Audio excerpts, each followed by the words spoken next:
Okay. So the third master class is being recorded, and my name again is Dr. Sam. And two things we're doing today.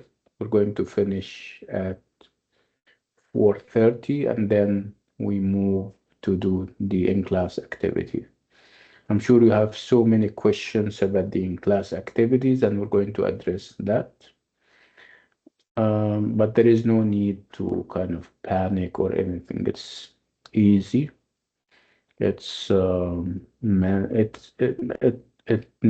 I mean, one of the obviously the reasons why we're having those in-class activities is to kind of excite you and engage you in thought-provoking um, you know, activities, and so it's easy. It shouldn't kind of pose any concern to you. So now, like I said, this is our third master class, and it is normally based on and inspired by what you do in the normal or the usual class.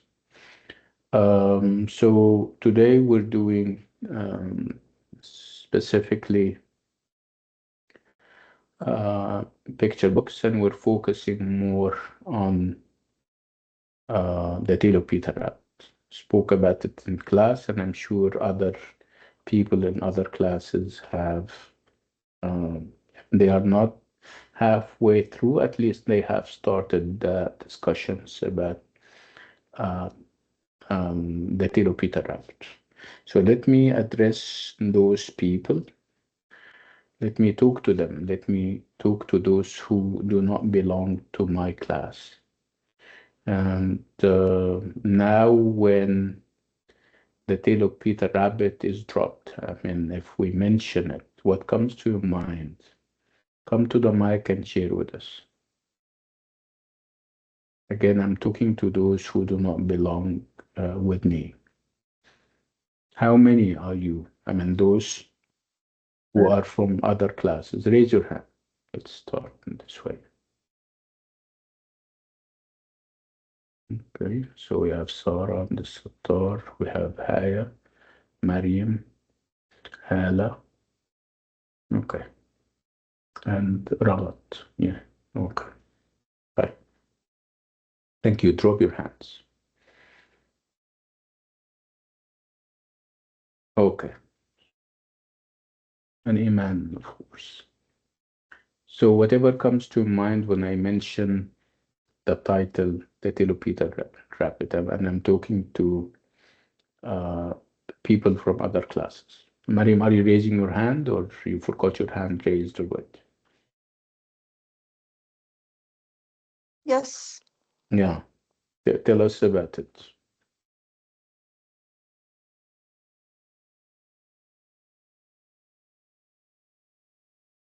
مش عارف انتي ما بتكلميش. I think she forgot her hand. طيب drop your hand يا مريم.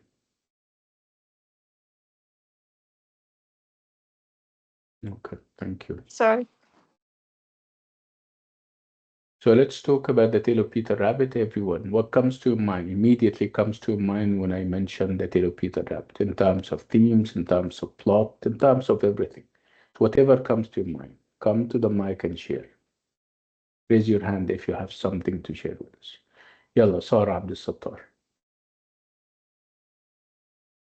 What comes in my mind is a story for children with picture and a bunny with a fluffy tail, and I think uh, a short story talked about a moral thing.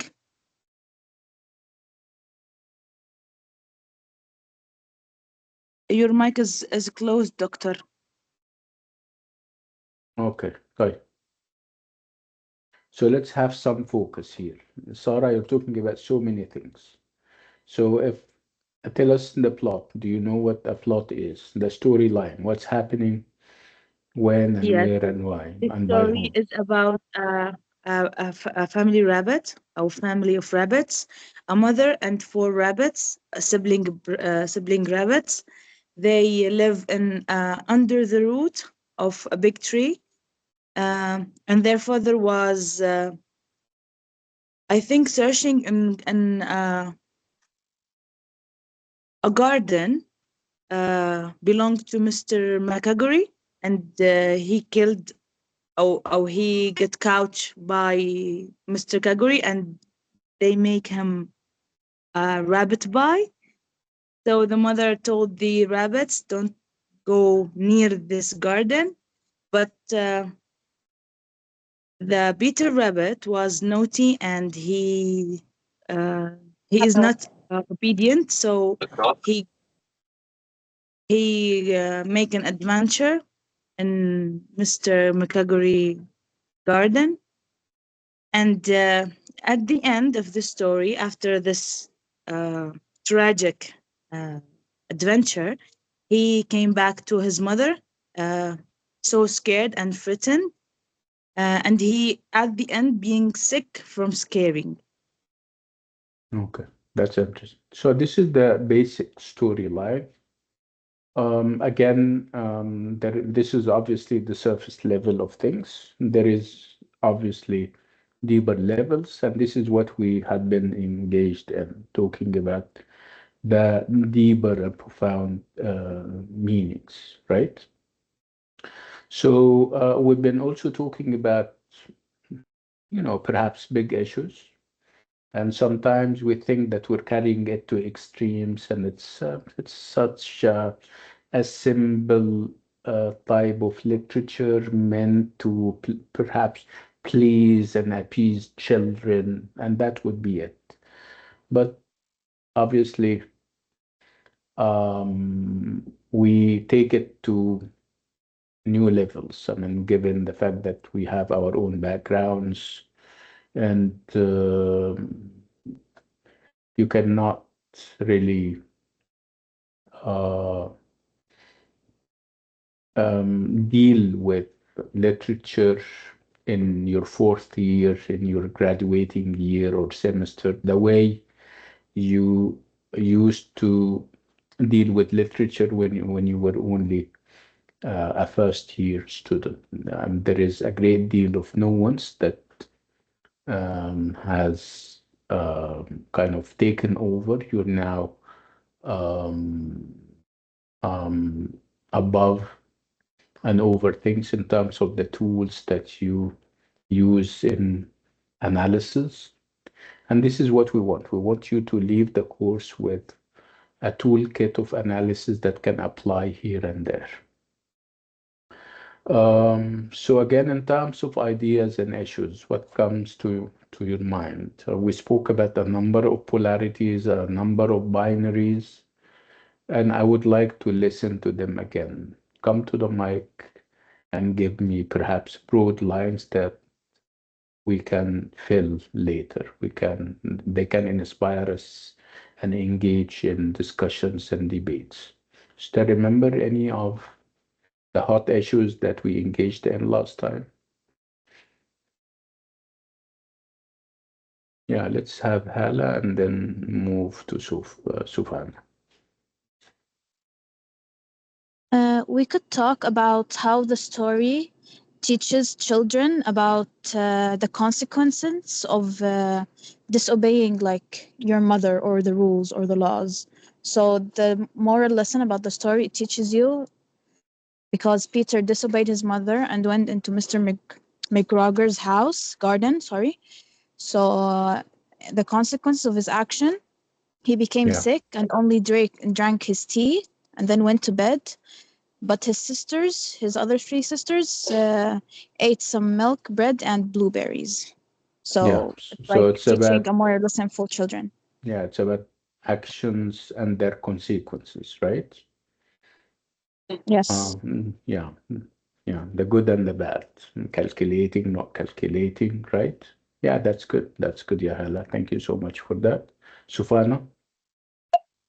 We discussed three main themes. One regarding the genders of the story, understanding that the male protagonist is a male, and the rest of the rabbits were female, who were considered to be more informed with the expectations of society. We also talked about, in an extreme example, you mentioned how colonization it could represent, where Mr. McGregor holds the garden, and how Peter is trying to resemble maybe a colonizer and wanting to go into the forest, but how Mr. McGregor holds the forest, and this is the aspect of colonization. And another aspect is the social aspect of the Victorian age, where they kind of have this subtle influence where they want people of the middle class to stay in their regards and in their standing and not exceed, in a way to control the social narrative. And this is something we didn't talk about, but that it's interesting that you're mentioning that, Yasufan. Perhaps later you can elaborate more on that. Yeah, Okay, these are sure. yeah. These are some of the issues. Yes. Um, Again, the fact that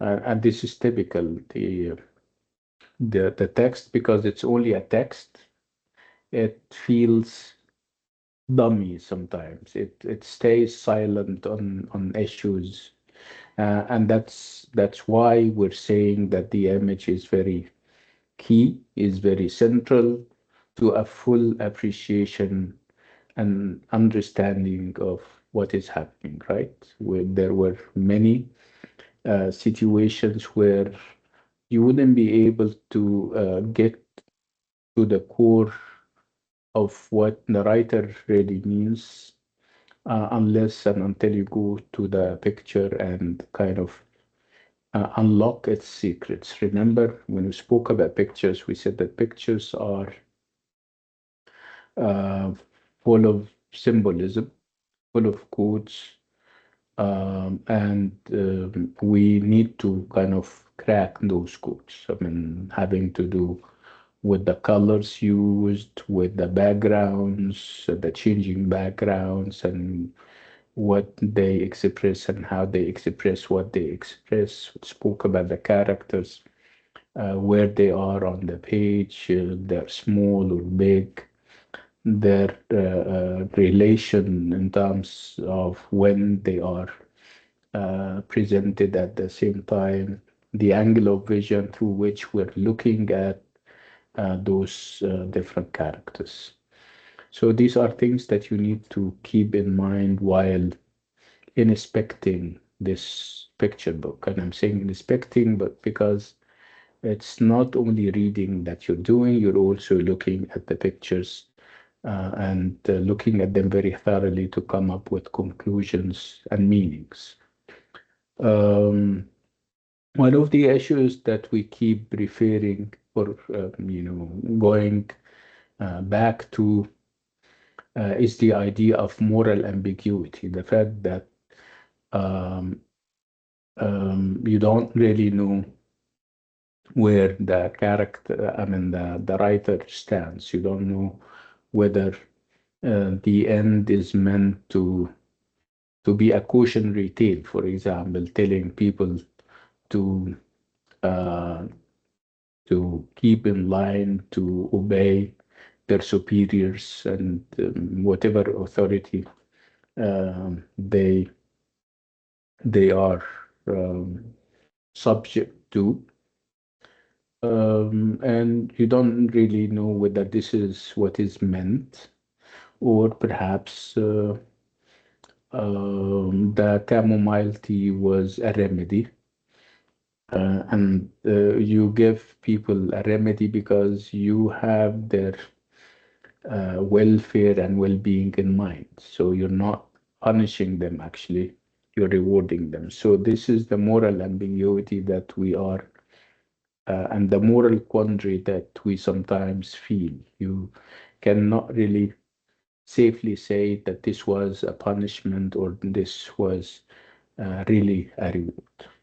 And this is again interesting because the idea of being direct with a moral lesson is not always good literature. Good literature is about but leaving everything up for grabs for the reader. The reader shouldn't be directed in a certain way. The reader shouldn't be given the meaning. The meaning should be worked for by the reader. The reader has to figure out. You should do as a writer would be to give to drop the hints and to give the symbols, and the reader should be able to piece things together and come up with their own conclusions. Again, you're entitled to your own conclusions as long as you are convincing. Superimposing things that are not there without much, backing wouldn't be very fruitful. You need to kind of dig deep into what is happening and come up with fresh ideas. Again, the sky is normally the limit when it comes to the number of interpretations that we can come out with. Literature is about just that, is about leaving the door open to diverse interpretations that are informed by our readings, that are informed by our backgrounds, even our ages. You don't read the same novel in the same way uh, um, during your lifetime. You read it in your 20s, but when you become 40, for example, the reading is going to be different. And by reading, I don't mean the organized voice noise that we make. By reading, of course, I mean understanding and appreciating. So um, think, think of ideas, generate as many ideas as you possibly can. And I'm saying that they are all correct as long as you yourself believe in them. So back to the the Tale of Peter Rabbit. Again, on the surface level, it's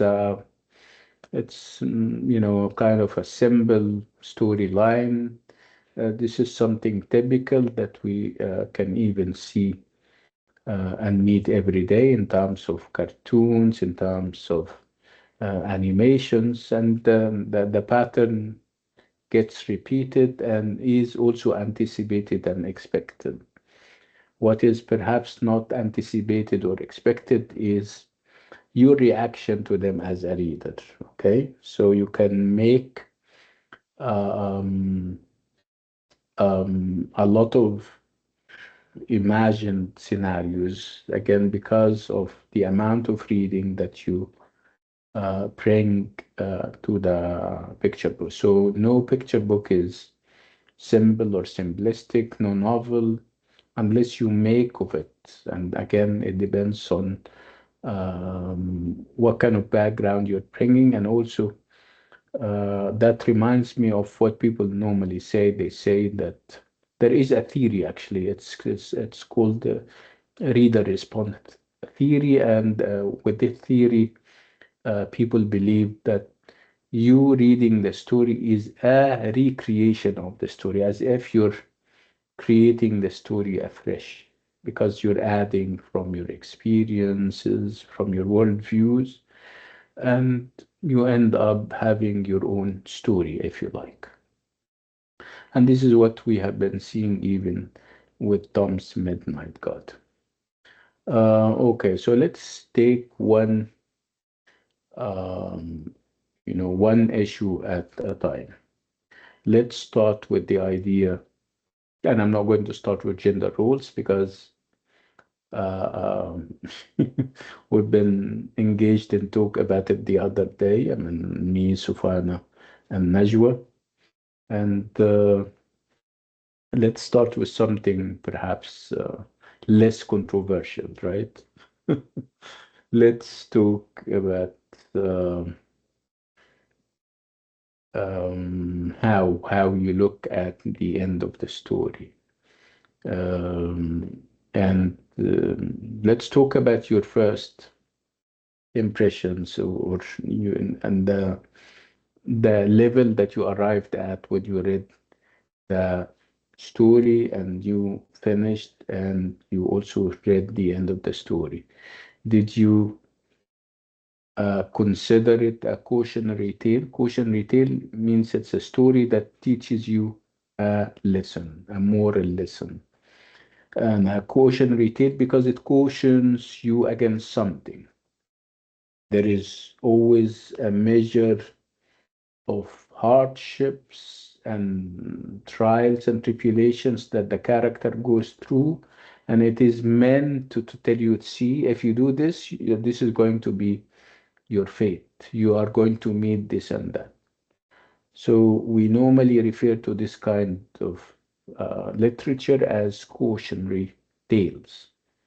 So, was it your first impression when you left the picture book, when you stopped and you said, "Yeah, this is a typical cautionary tale," and what is being delivered to us? What is being communicated to us? If I say that this is a cautionary tale, what do I mean, and how can we apply this to the tale of Peter the Rabbit? Yeah.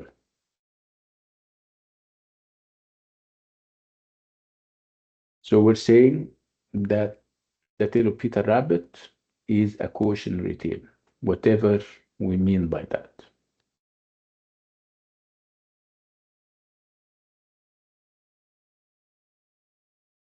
Facing consequences. Yeah, and tell me what a cautionary tale is, and then apply this to the tale of Peter Rabbit.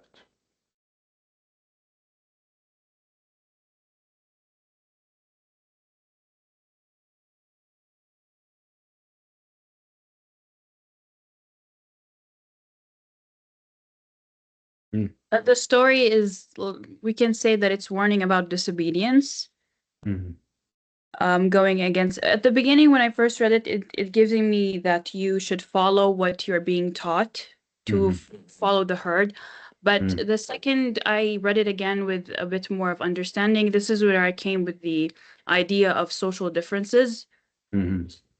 Let's Because focus on it being, let's because this is obviously what most of us subscribe to, because we all have this conservative background where we come from, backgrounds where we're holding obviously our elders in great esteem.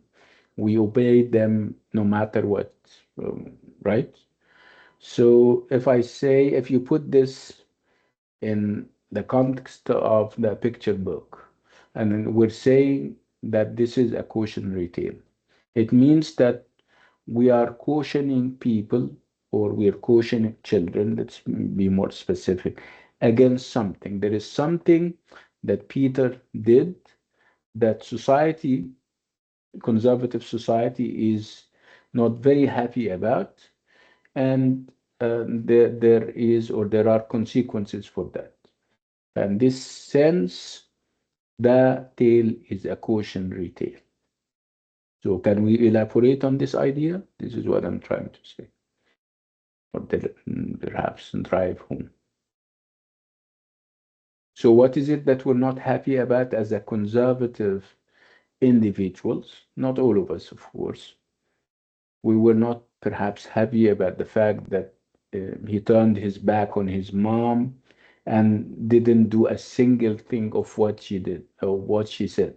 Remember this picture when everybody was looking at the mom and he was giving his back? Remember that? That was very telling and very revealing and very anticipatory of what kind of character Peter is, right? You still remember this image? No? yes, Yeah. Yes, doctor. Yeah, that's interesting. So this is where this idea of cautionary tale comes from. The idea that there is something negative, or there is something that is deemed and perceived negative because our perceptions differ. What I may consider or perceive wrong, Sufana and Haya may consider otherwise, right? So there is a section of society that believes what Peter did was wrong. Disobeying mom, no matter what, is no, is a no-no. Okay, so perhaps Beatrice Potter is trying to say, no, we shouldn't do that. We shouldn't disobey. We should follow orders no matter what. Yeah, Dana, you were raising your hand. Yes, doctor. Yeah, I think since the mother, she kind of warned them about the forest and stuff. I mean, they're like the rabbits are all children, like young rabbits, you know. So like if they obeyed her now, I think in the future, like it'll stay in mind because like they're curious. They want to know what's in the forest, what's in the farm. So yeah. I think that like the mother, she has a fault to it. You mentioned, yeah, this is not proper upbringing. She's she should be. I mean, she has some explaining to do. At least telling them why not. She doesn't want them to go there. Could have saved a lot of hassle, if you like. This is what you're Yes, trying to exactly. say? Yes. Mm, Like she just mhm, told them not to go to the forest. She didn't say why, what mhm, happened, like what's in there. She just said don't go to the forest, you know? So it's mm. like she has a it's kind of her fault for Peter Yeah, going to the forest. which would kind of would give us the impression that she was um, dictatorial, if you like. I mean, she wasn't that flexible when it comes to. Perhaps she was in shock. Perhaps she was grieving over her deceased husband, and that controls her actions and what she you never know, right? Yeah, that is true. Yeah, let's talk about the mother for a while and see whether we all agree on what kind of mother she is, what kind of female. What do you think of the character of the mother? You know the context. Um, what do you think? And I'm not going to spoil it for you by imposing my opinion. Haya. I just want to add something before we move on to this point. This tale maybe be a cautionary tale in other side that it warns the children for taking something that doesn't belong to you. You will may face these consequences as it happens to Peter. So this Yeah, is what I want to add. that's interesting. Yes, this is another aspect of it. The fact that it's a cautionary tale, cautioning people against disobeying their parents or authority in general, and cautioning them against the idea of stealing from others. If again, that can also be very debatable because we'll talk about it in bigger terms in a minute and say that this is all nature. The fact that people or human beings came and said this land is ours does not negate the fact that this is open nature and it's up for grabs and it's for everyone. But this is perhaps the subject of another no day, another hour or so. Okay, um, so we're talking about the figure of the mother and how you see it, given what you now know about her. Now, she is a single mother, and we have a great respect for single mothers because of life stuff, right? So to have kids and to kind of you're left to fend for yourself. Obviously, this is difficult, but I'm not giving excuses. I would like you to tell me of what you think of the mother. I have a thought regarding the color. Mhm. In one of the pictures, she's showcased mostly wearing blue, but there is a picture where she's showcased wearing red. And I think when you look at it from Peter's perspective, it showcases the duality he feels towards her, because blue is usually a color of safety, comfort, but at the same time, red is the opposite. So I feel like he looks at her and he feels this safe and comfort, but at the same time, she's kind of like a prison where she's enforcing her authority on him. So there's this duality where Peter sees her as a safe haven, but as a prison as well. Mm. And Yeah. the pictures she's showcased in a larger scale compared to Peter, so obviously she has authority over them. The Mm. dynamic is she says he follows. And another aspect, which is she's doing her best with what she has, but I also support Dana in this. She didn't really give an explanation on why. Mostly use the terrorizing method is don't go there, your father got eaten there. But she could have logically explained, and that would have helped build a critical thinking process. Yeah, that's interesting. Again, most of what we're saying is inspired by the pictures, not the text. Remember what we said about the text as being, in so many situations, dumb, silent. It's every time you want to know more, and I think this is what Sufana did and everybody else, right? The idea that you go to the picture and see how the characters are portrayed, what kind of clothes they are wearing, what kind of positionality they are in, and also how they are related, how they are portrayed in relation to each other when they are together. One is big, one is small. So I also like this idea of the colors that they are wearing and the associations of colors. Thank you for that, Yasufana. Sarah?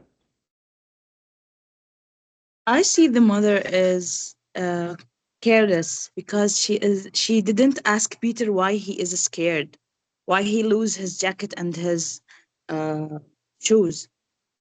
She just make thoughts about why he is so scared, why he is sick, but she didn't ask. Well, perhaps she's used to this kind of behavior because there was this reference to the idea that this is not his first. And again, you could say that she knows that children are like that. They go out and they do this and that, and they beat and they get beaten. So it's just another naughty episode. I mean, it's perhaps this is again her style of upbringing. I tell you what to do, but if you don't do it, that's fine. You go and fend for yourself, and you'll see why I'm saying what I'm saying. So you have to do it But the hard way. but how she but how should she knows what he did or what he does in the garden on the forest? She didn't ask. She didn't know what he did. He just came back to the home, and he is scared and sick and threatened. So she didn't know what he does. How Yeah, did but she act like this? what She what just what what she what keep she knows cooking. for a fact, perhaps what she knows for a fact is that he is a curious child, and it's not the first time that he goes out and comes back without his clothes on, or he comes back with torn clothes, or one of his shoes is lost and stuff like that. So she's perhaps used to it. She's perhaps trying to, especially with the fact that he is male, not female. Perhaps she's more. careful with the females again, and this is also a typical and traditional attitude. She knows, or she perhaps thinks that girls are in, they need to be taken care of more than their male counterparts. I don't know why she acted the way she Then I did, think it's, but you need then to I remember that think, she didn't neglect him. Again, this would yeah, but also I think bring us to the idea her, of how you because look she at mentioned, the end.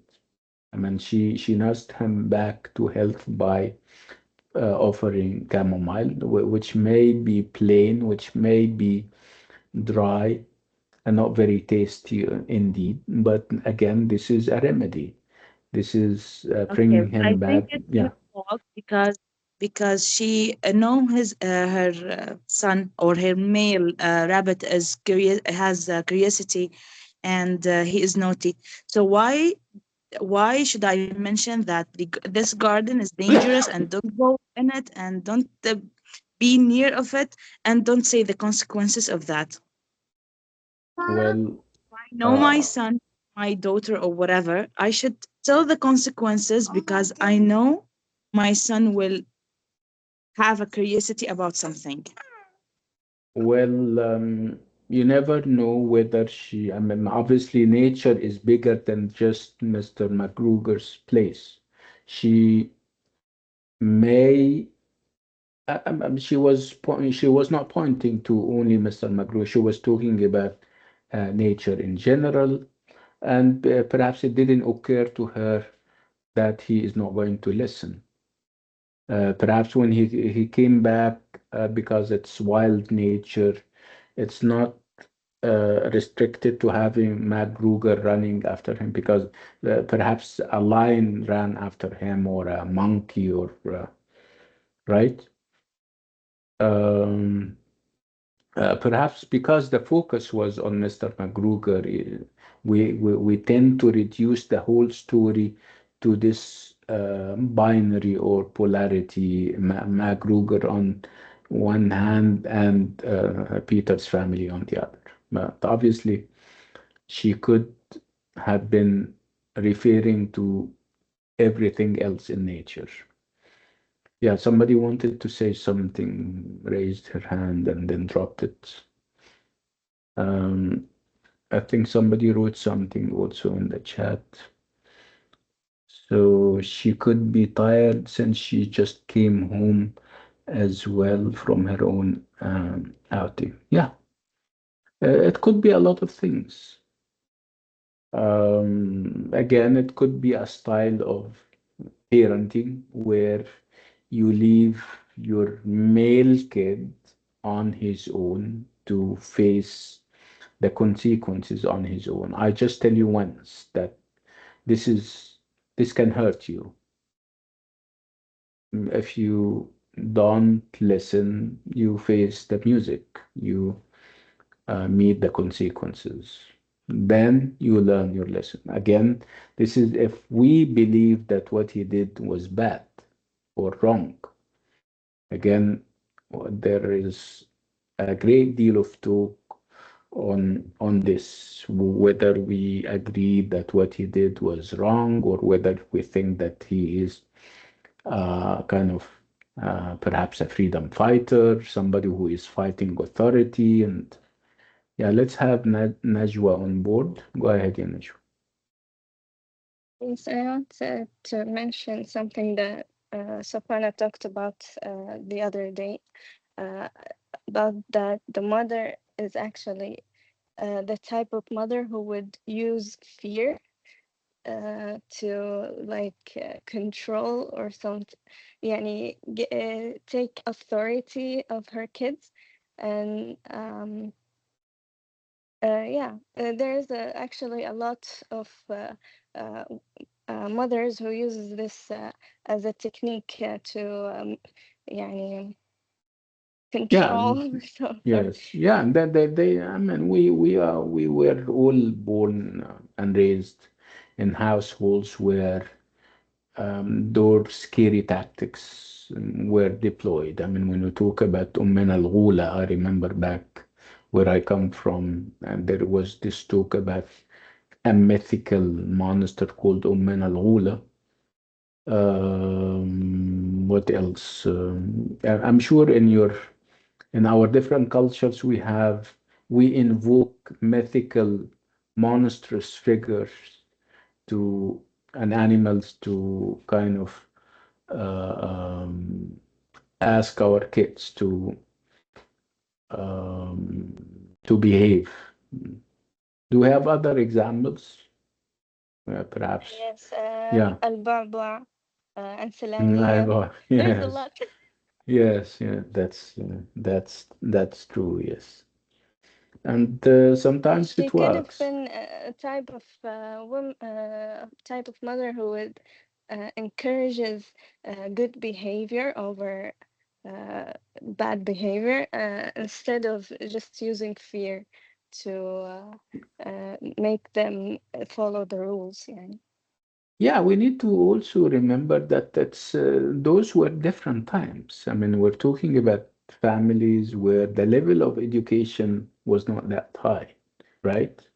We don't, with our kids, we don't use these tactics anymore, right? Because we're perhaps more educated, right? We now know that can leave psychological scars that can traumatize our kids. That's why we stay away from doing it, right? But sometimes we kind of leave them to go through the experience so that they can learn a lesson or two, right? Not to the extent of, for example, if your son is like 13 or 14 and he insists that he drive the car and you give him the keys and say, yeah, go and drive. And then the next thing you know, he is having such a big accident. No, you don't do that, of course. But sometimes there are less harmful situations that you allow him to go through so that he or she can know what is right from what is wrong. Again, it's also a matter of perspective. Sometimes Nowadays, what you think is right is wrong, and what you think is wrong is right. I mean, if nowadays you they if consider the disobedient children as a smart children. smart, you mean smart? Yeah, smart. He is a smart children. Yeah, I mean, and then, I mean, we used to talk about this idea of moral absolutism and the fact that there is no such thing as moral absolutism. And again, it differs from one age to another because, again, of this idea of no, there is no such thing as absolute truth anymore. So everything became relative, whether we like it or not. And it depends on how much you know about something. I mean, my kids know hundreds of times more about, for example, technology and stuff than me. And that wouldn't give me the moral authority to kind of lecture them on how to use technology and how not. Obviously, they know better than me. So again, if only we start to change our mindsets, because we normally measure things in terms of age. If I'm older than you, it means that I know more than I do, which is not necessarily true. You have people in their 50s and 60s, and they behave like small children. And you would have children who are perhaps 8 or 9 or 10, and they behave, I mean, in a more wisely way than lots of adults, right? So again, I think we need to change the mindset.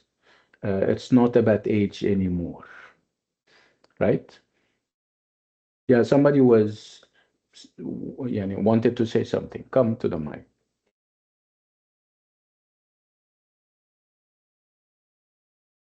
Mm, okay. Okay, so the last point was about the character of the mother and how you see it or how you see her. You can think of her as a mother of authority along with Mr. McGruger. And obviously, Peter is fighting against them. I mean, them being adults would be also, creating this impression that we're having this generational gap, which is perennial and on always there. You have this generation gap. The young generation is not listening to the old generation, and the old generation is never happy with the young generation. Don't we have those gaps within our households? I mean, we all have that, right? It's very difficult for the father to listen to his son or daughter. I mean, for all the love the father has for his kids and everything, but they still believe that they know better, the parents know better, right? And also, children are under the belief that they are being caged, they are being imprisoned, they are being taken for granted, they are never consulted, no matter what. You can have the most liberal of parents, but you still have unhappy children, children who do not seem to be happy with anything the parents are doing, right? So parenting is not easy, I think. And this is perhaps the bottom line. Parenting is such a difficult job.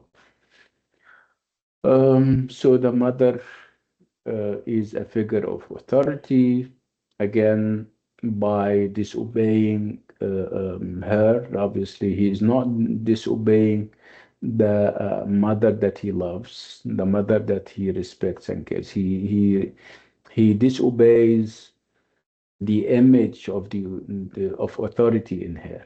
He uh, resists what she stands for, not what she is. She is such a nice, lovely mother, of course, to him. She wants to, yeah, more than anything else in the world, she wants to make him happy in her own way. But by he doesn't disobey her, he disobeys the figure of authority that she represents. Again, you would ask this question as whether when we talk about the mother, we're talking about just another Victorian mother. Victorian mothers are very obedient, are very self, non-assertive, like the daughters. But do you think the mother was like that?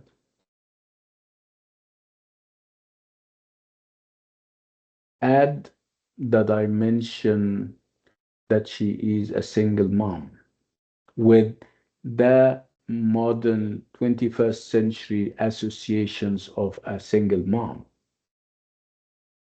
What do you know about single moms? How do you look at them?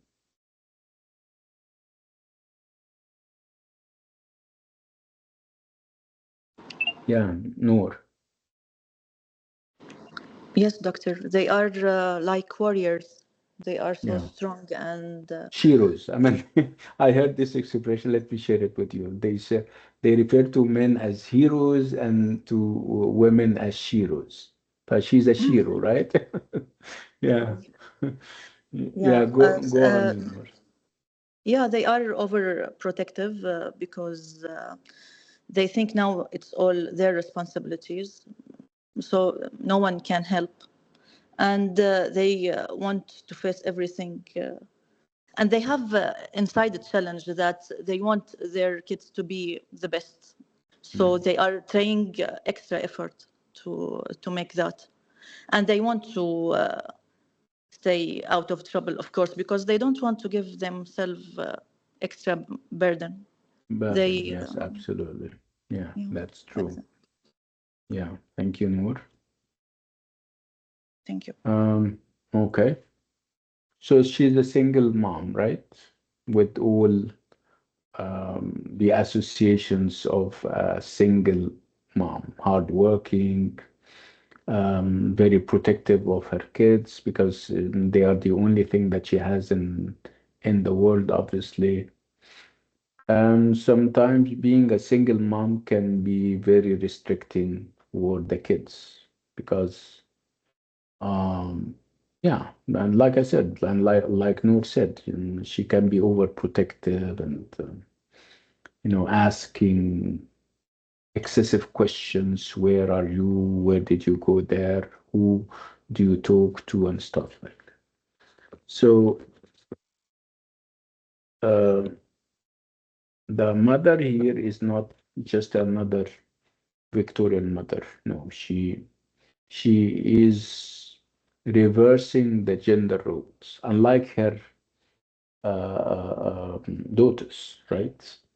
And that would also bring us to the idea of the daughters and how they are portrayed and presented, and whether they conform to the gender roles that we're all familiar with in male-dominated literature, or perhaps they have something else to say.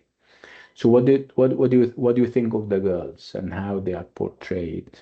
Let's look at how they are portrayed in the text and how they are portrayed on the page in terms of pictures and images. Yeah.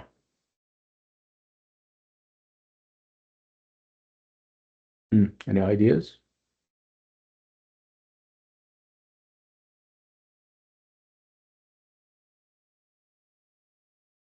We're talking about the girls, right? The three, right? They are three. Okay. Nana? They were portrayed as obedient who listened They, to their mother. they were what? Portrayed as obedient who listened to their I mother. thought I thought you were saying they were butchered, and then I kept like looking in my head when they were butchered, and then they were butchered, and I wasn't consulted. Obviously, you meant they were pictured or portrayed, right? Right? Wrong? Okay. Yes, doctor. Yeah. So you're saying that they were portrayed as what? They were pictured as what?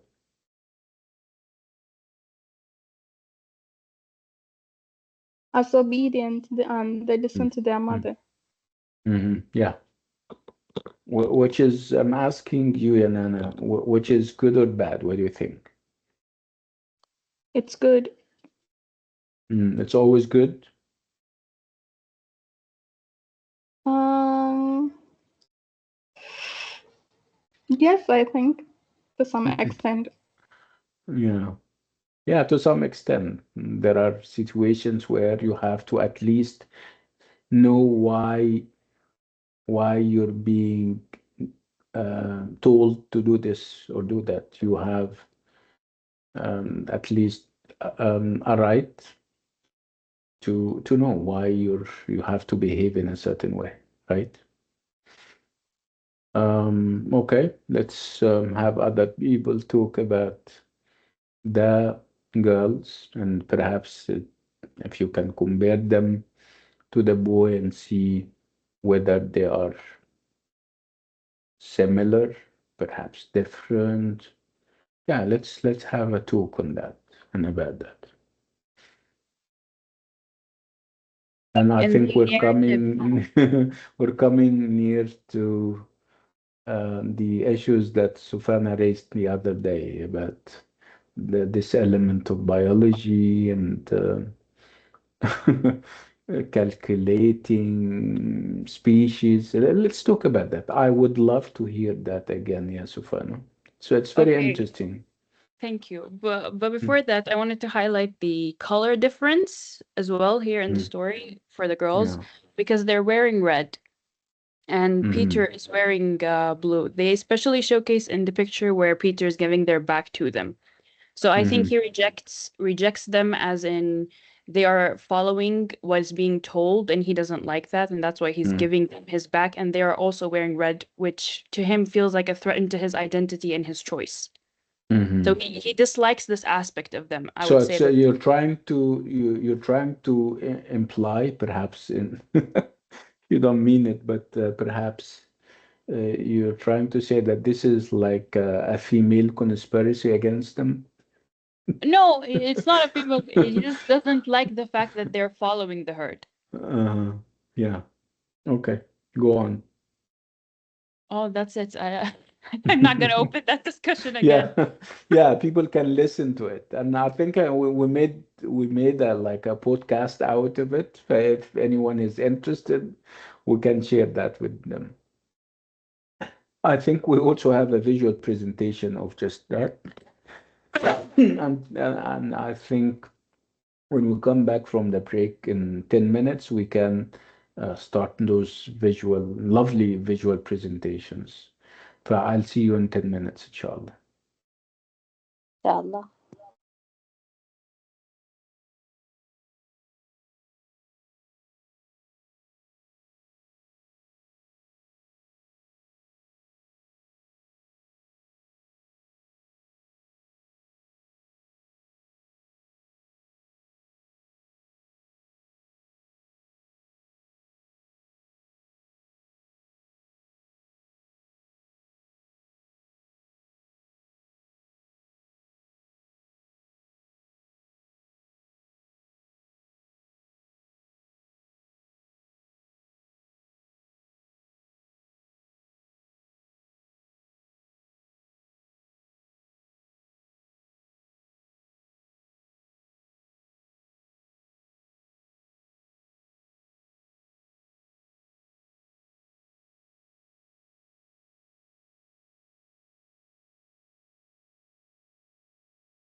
Okay. Can you hear me?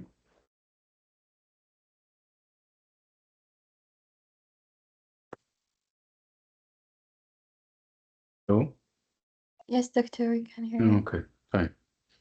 I don't know. Did you check where the in-class activity is? It's on LMS. Let me show you, okay? Because people are asking as if they are doing quizzes and in-class I mean, activities for the first time. Let me show you. Okay. To go to LMS.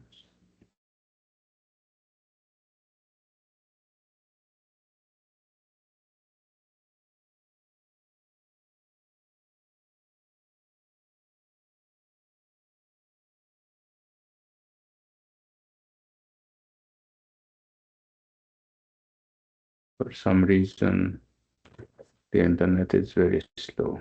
It's a conspiracy, obviously, against me.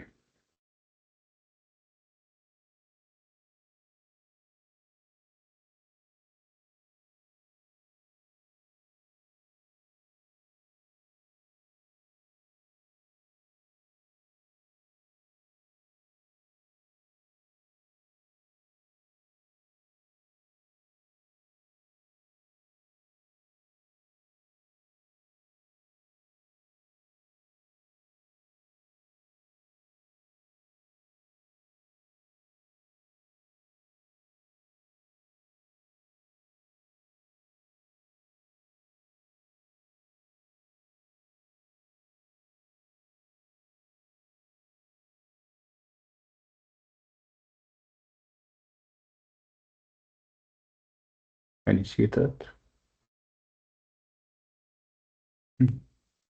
Bad gateway. What's that? That's this gateway that those guys are talking about. Let me see. Yeah, Hala, go ahead. Doctor, is it supposed to be in assessments, breakdown, and submission? Ah, yes. Are you there? Yes. It should I be am, there. but it's not appearing. Yeah, because it should only appear when the Oh, time is right. What time did I oh, send you? Remember? I sent you an for email. 4:45. Yeah, it will open then, and only Oh, then. it usually it appears like, for example, assignment or quiz one, and then it won't let you get in unless it's 4:44. But it's not appearing at all. Is it also appearing only at 4:45? Yeah, Oh, yes. okay, okay, okay. But before Len, now we're obviously running out of time. I would like us to listen to this visual presentation and then let's see. And then go back. I don't know why this is the case. But anyway, it's only here because of my internet. It has nothing to do with you. I mean, I'm sure lots of people can access the LMS, right? Hala, were you there now? Yes, now. Okay, so it's only me. Type. Let's listen to the visual presentation and then come back. Wait.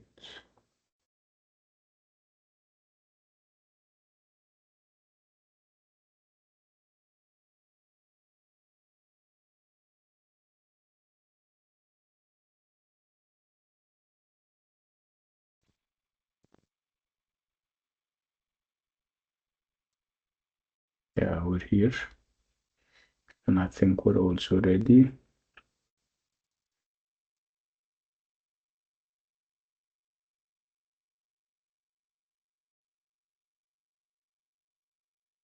Yeah, let's do it. You know, I bet most of us have this really fond memory of a little rabbit in a blue jacket, right? Sneaking into a garden for some radishes. Beatrix Potter's The Tale of Peter Rabbit. I mean, it's a classic. It's basically a cornerstone of childhood. And on the surface, it seems so simple. You've got this mischievous little rabbit who doesn't listen to his mom. He gets into big trouble with the grumpy Mr. McGregor, barely escapes with his life, and then comes home all sick and has to drink chamomile tea.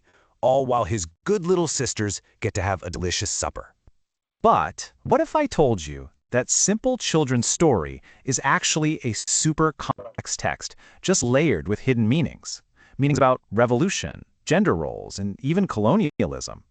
Okay, let's dive into this, and we're going to use a really fascinating university lecture by Dr. Saimeh Galil as our guide. So first things first, to really get this, we have to learn how to properly read the book. And I don't just mean the words on the page. We have to look deeper. See, Dr. Galil calls Peter Rabbit a visual narrative. And that's really just a way of saying that the story is told just as much through the pictures as it is through the words.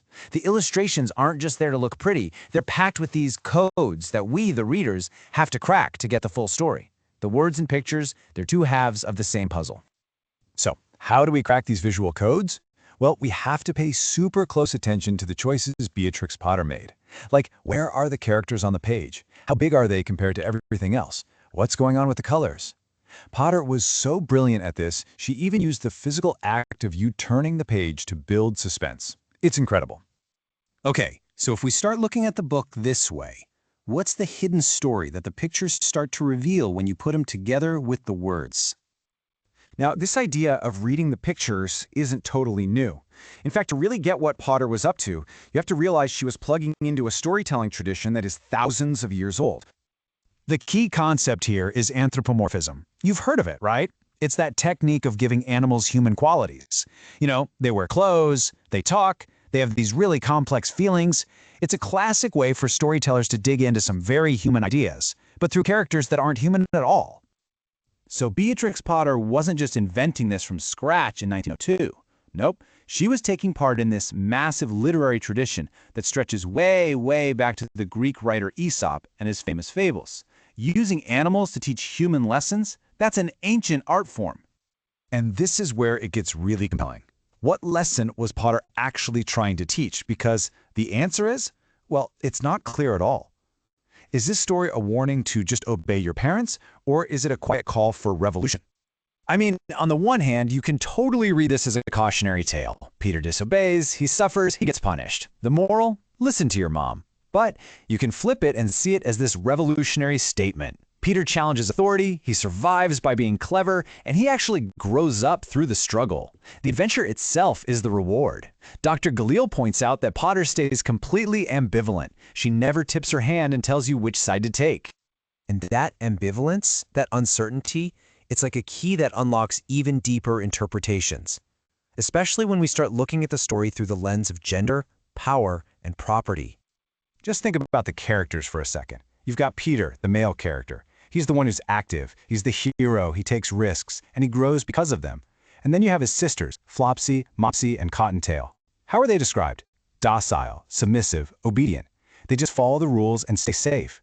It's a really stark picture of traditional gender roles. And this idea kicked off a really fascinating debate in Dr. Galil's class. One student argued that these roles, well, they just reflect biology. That it's in women's grounded nature to be more cautious, while men are the natural risk takers with their head in the clouds, and that the two just balance each other out. But right away, another student jumped in and said, hold on a second, that's not nature, that's nurture. She argued that society has forced women into these less risky roles. It has nothing to do with biology and everything to do with social conditioning and what happens when women step out of line. And you know what? This tension goes way beyond just gender.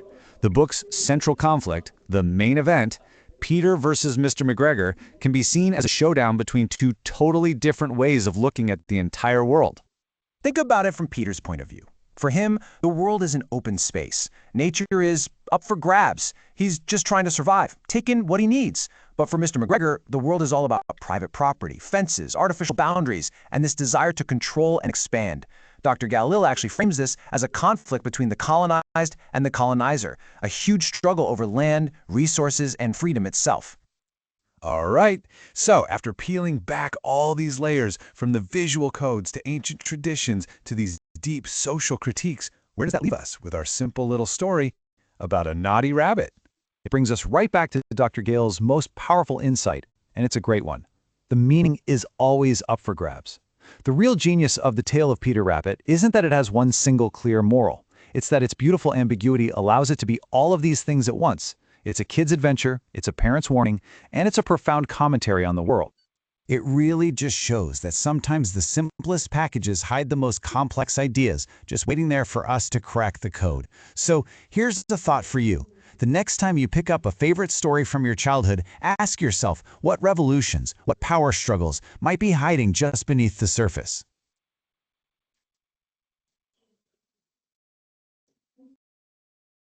Nice.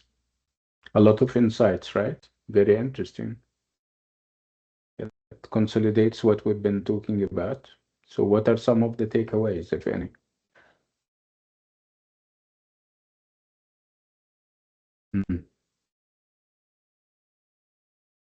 No takeaways?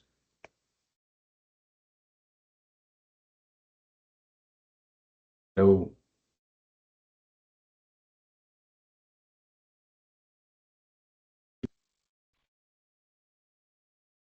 Because it's bit. Yeah, somebody wanted to say something. Go ahead. Yeah, because it's so interesting, because it's so profound, because it sums up the whole idea. Like you can never imagine. And we're going to play it again, and I would like you, if you have a pen or a pencil handy, to take down notes. It's very interesting. Of course, we're going to share it on the WhatsApp group, but it's well worth doing it one more time. So I advise you to be more careful, to be more patient with what is being said, um, because it's well said. It's said very well. Let me see if I can have that one more time. Yeah, that's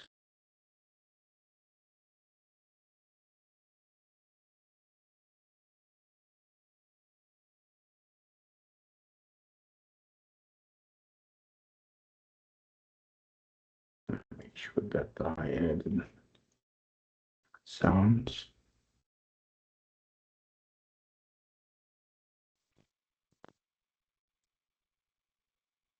Yeah, let's do it.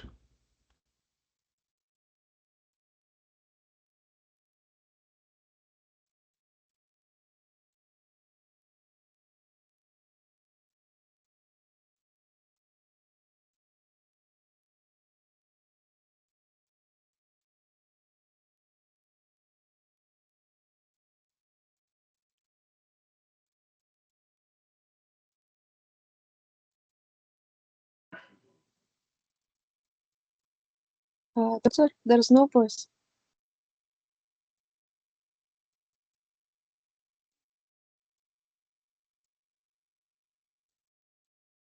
Are you sure you cannot hear everyone? Yeah, I cannot hear. I don't know if other Oh. can. How about others? Can you guys hear? We Could you can't hear? hear. Okay, No. so let me. Like very strange.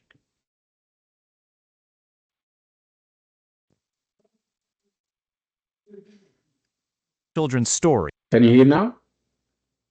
Yes. Yes, is thank actually you. Oh, okay. Wait.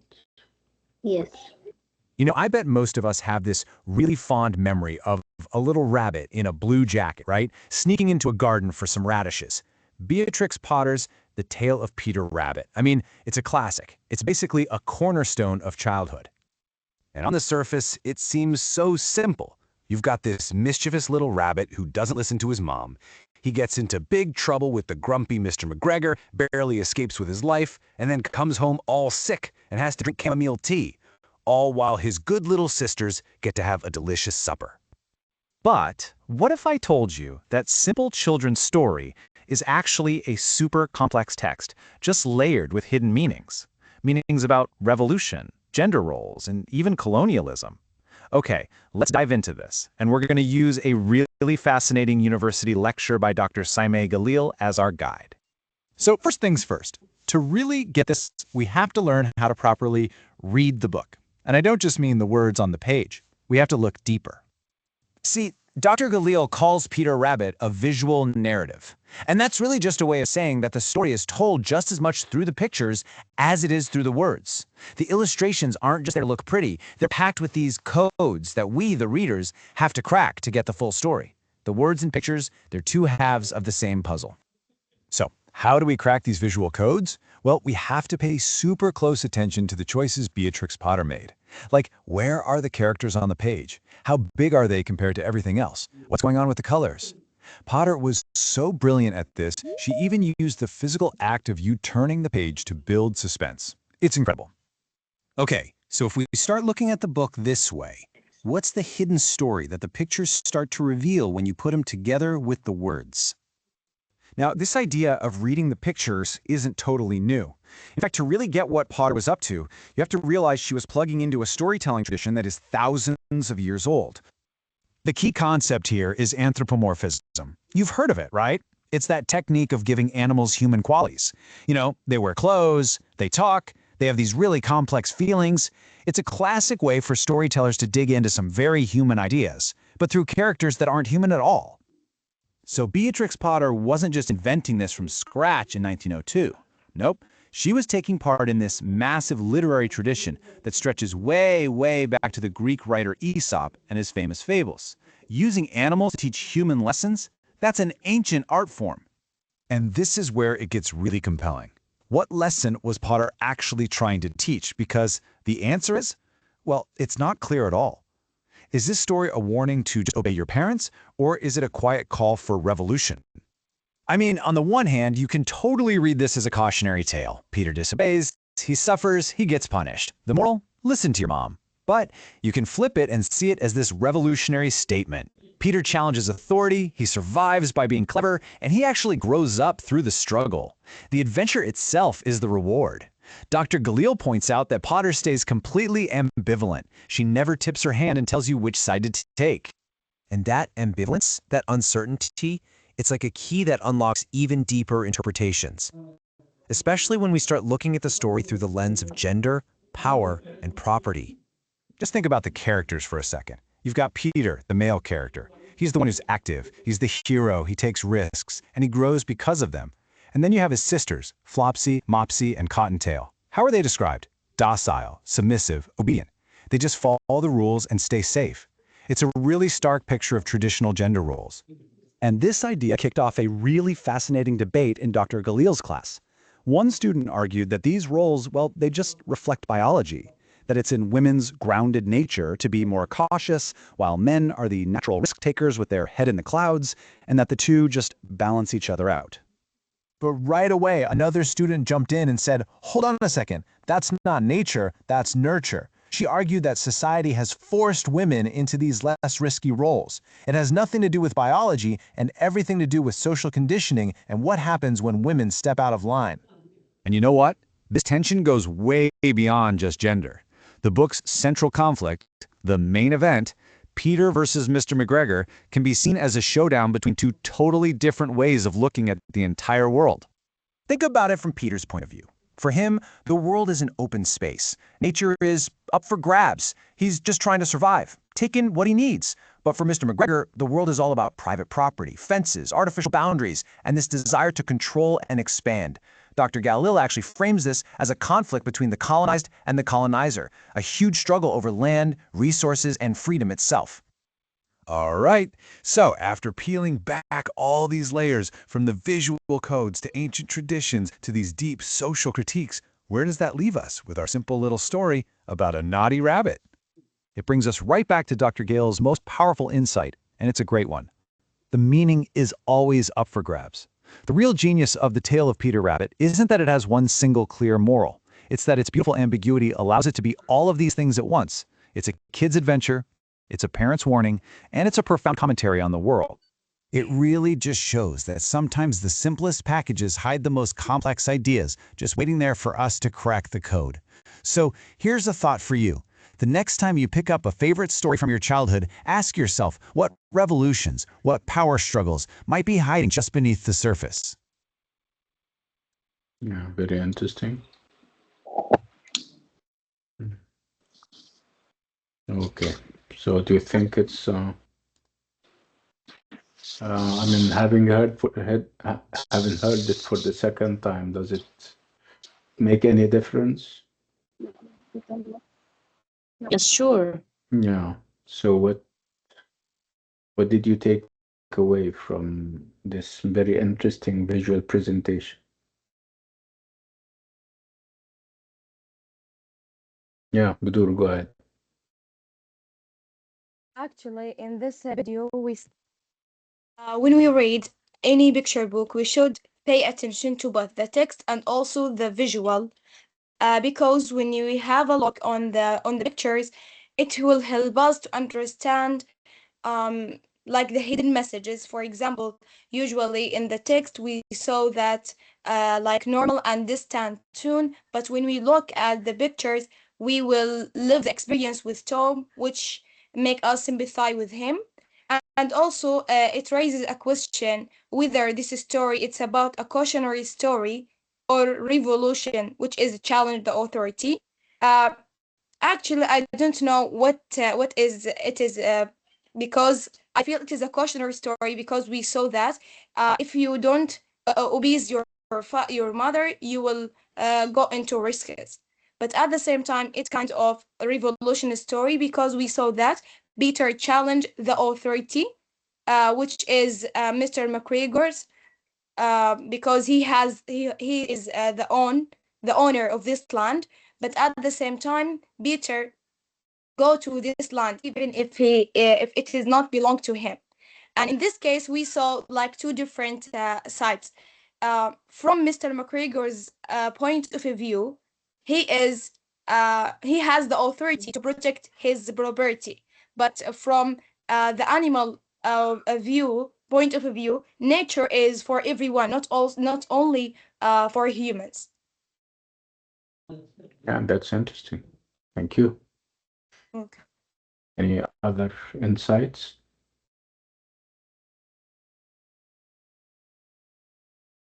No. Okay. طيب, we'll stop on this note and with this item. And let me see if I can open.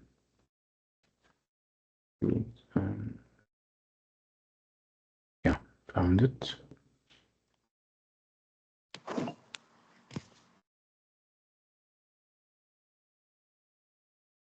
Okay, so this is the LMS, right? Can you see that? Yes, we can see your Yes, screen. yes, doctor. It is good. Yeah, and then you go to my courses, and for some reason I have to accept that. You need to accept that. I think you have to agree so that you can move to the next page. Then wait forever.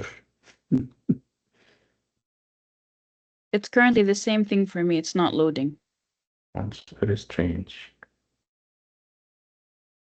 For everyone, actually, they complain about this thing. Mm. The website not working. And at least if it gives me the opportunity to go and to keep the exam open for a number of hours, but I don't even have this privilege. Doctor, It's open for an hour, which you can means, and write it's the on. code. No, I don't want to write codes. So what لا we're the going to code do, of the حق uh, المادة. والله طيب, let me write Try. it. E 303.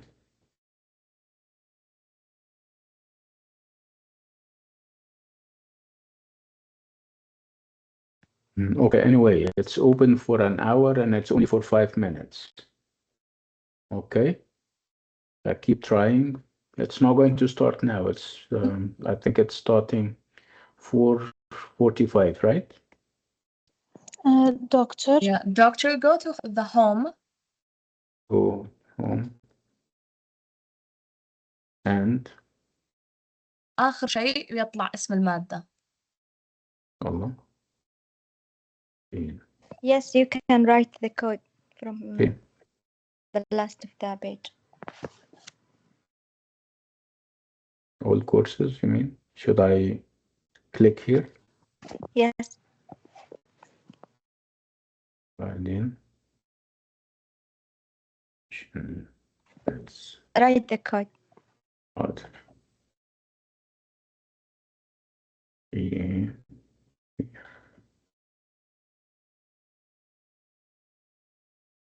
Yes, and then click Unit 1. And then here you go here, assessment, breakdown, and submission, right? And here you have quiz 1, and this is what you want in class activity. Okay. Yeah, it should. For some reason, It's hidden, so it's not yeah. appearing for us. Time it will appear now. خلينا بس نشوف. Yes, it was. Let me see.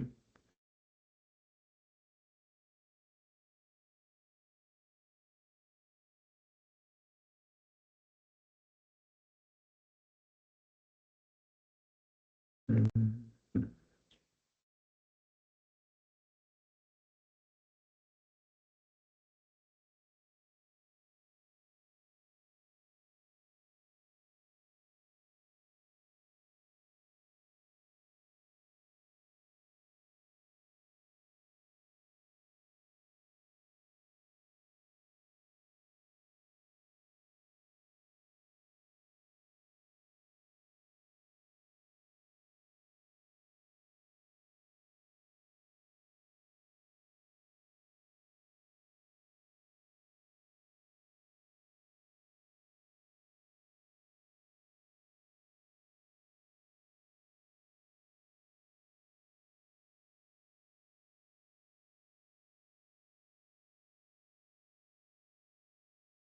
Okay, anyway,